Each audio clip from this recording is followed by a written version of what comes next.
That is, black people are broken.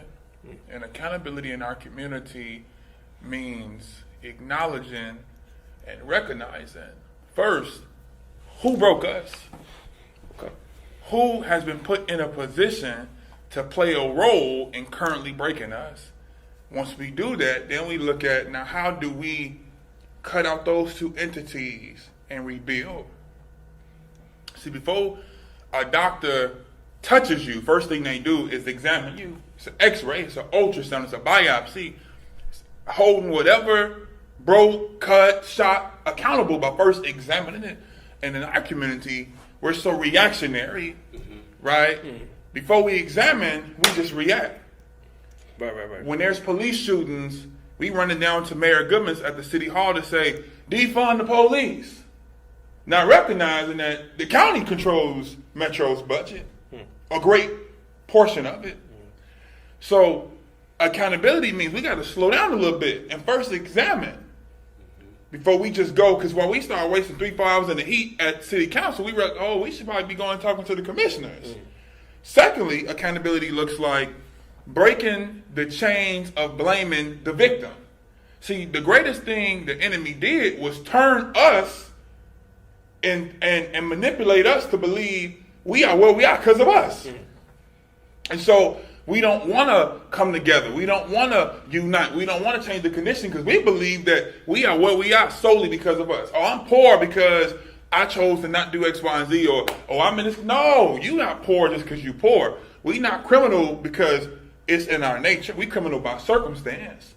See, when you take a people for 400 years and you rape, rob, shoot, kill, destroy, take their knowledge of self, their knowledge of God, everything around them is white, from Jesus, from Santa Claus, from the Easter Bunny, from Tooth Fairies, from the Kardashians, whoever. It's huge. He said the Kardashians. You put whiteness around them, and then you let them know subconsciously they're inferior, and then you lynch them, and then you hang them, and then you buck break them. All these different things were meant to destroy us, and then you throw us into the wolves and say, y'all go and do your thing. And then we looking at each other saying, well, if we just got to come together.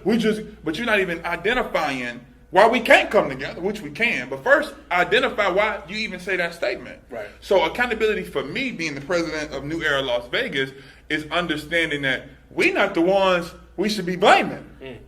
We not our enemies. White folks and white people, particularly as a mass, are 99.9% responsible for where we are.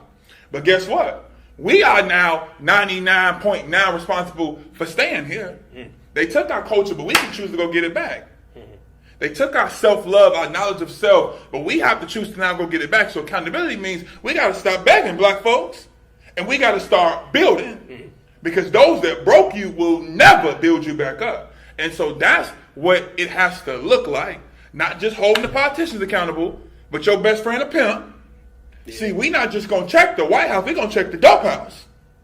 And it's not pulling the black on black crime card, because we can't pull that card. Every race kills their own. But we do have to recognize, for us to rise and to be respected as a people, we have to clean up within. Right. And one thing, as I close this point, one thing that the George Floyd thing taught us was, yes, we can wear suits, we can have on hoodies, we can have on jogging pants, whatever. They will always see us to a degree as niggas. But we notice the difference when they pull us over and the masses of us come out organized and we surround that environment. They move differently.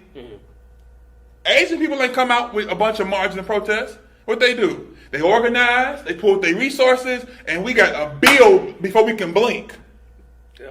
We've been here catching hell before they even knew what this land was. And ain't got nothing.